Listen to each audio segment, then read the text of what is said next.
The OnePlus Concept One is a mobile that defies convention. It is innovative, powerful, and also a little confusing at the same time, so let's take a look.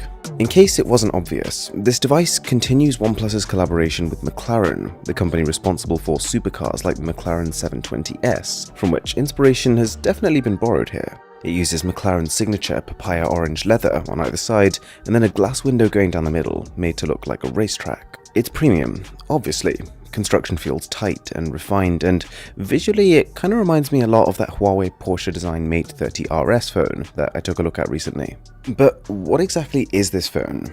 Well, the OnePlus Concept One gets its name from the fact that it's the first concept phone from OnePlus, and the whole idea of a concept phone is to demonstrate new concepts. So you could almost consider it a showpiece of the technologies that OnePlus is working on.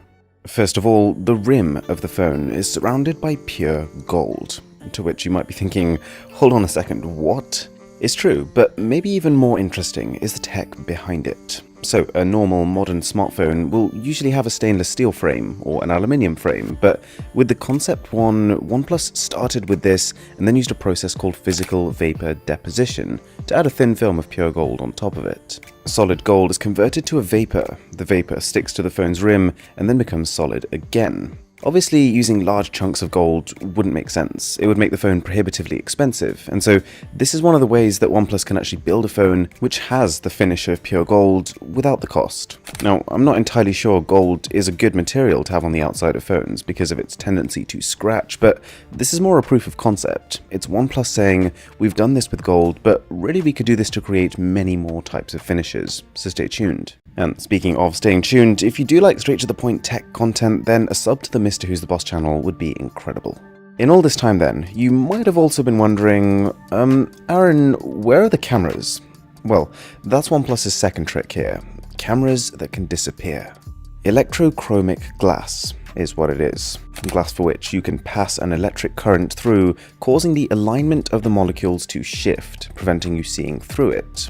OnePlus actually took inspiration from that McLaren car, which uses this technology in its sunroofs, but this is the first time we're seeing anything like it on a phone. The idea is that whatever you're doing on your phone, the cameras remain hidden until you launch the camera app, after which they creep into view. With constant refinements, OnePlus has brought the time this process takes down from about 5 seconds to about 0.7 seconds in the Concept One phone, so it's just a fraction longer than it usually takes to open the camera app anyways.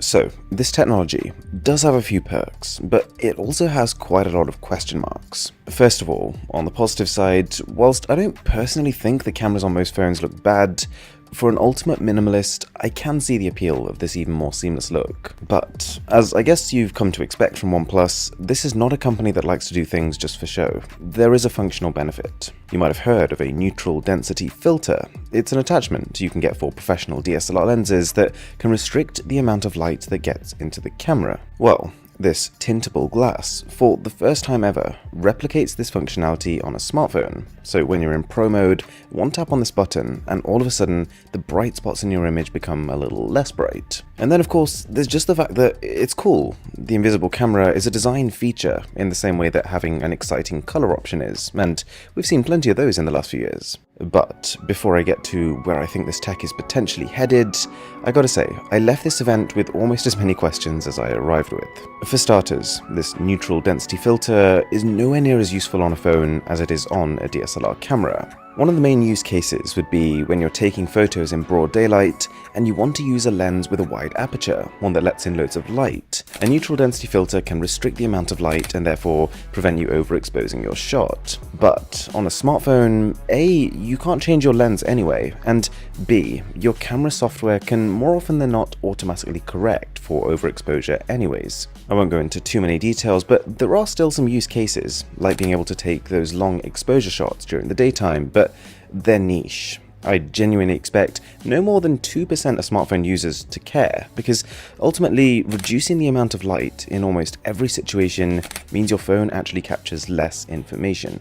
There's also the fact that even when these cameras disappear, you can still sort of see the outlines when the phone is in the light. There's the fact that this is just yet another thing that can potentially go wrong, and also that this whole process of tinting the glass requires power and therefore contributes to battery drain. Sure, the battery drain has been minimized over the last 18 months it's been in development, but if I was personally going to use this, I wouldn't even sacrifice 1% of my battery for the sake of making my cameras disappear. The feature has literally no benefit to me.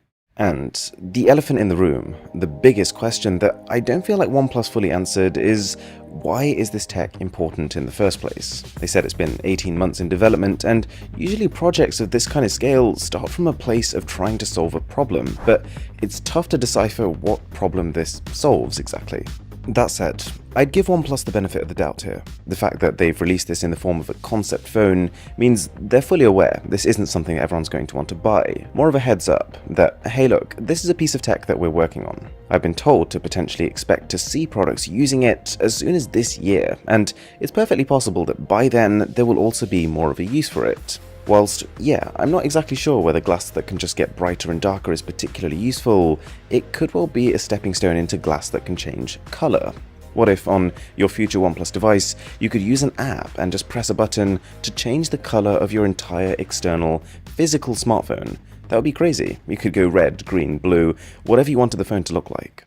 The other specs of this OnePlus Concept One, processor, cameras, display, they're all identical to their recent OnePlus flagships. There's no next-gen Snapdragon 865 chip, for example. So this is not the most exciting concept phone I've seen, especially when you compare it to devices like the Vivo Apex we saw all the way in 2018, or Xiaomi's Mi Mix Alpha just a few months ago. But nonetheless, it's good to see OnePlus shifting gear, moving from just offering existing technologies at a lower price to actually pioneering new features themselves. And this electrochromic glass is just one thing. There's a few other features which are likely on the horizon for OnePlus. We've seen Qualcomm's 3D Sonic Max fingerprint scanner technology being tested on OnePlus devices. It would mean you could use almost the entire bottom half of your phone to scan prints, and even set it up to require 2 fingers at once to unlock, making your phone many times more secure. OnePlus is investing more in making their phone cameras better, and there's a good chance their 2020 smartphones will swap out notches for what I think is better,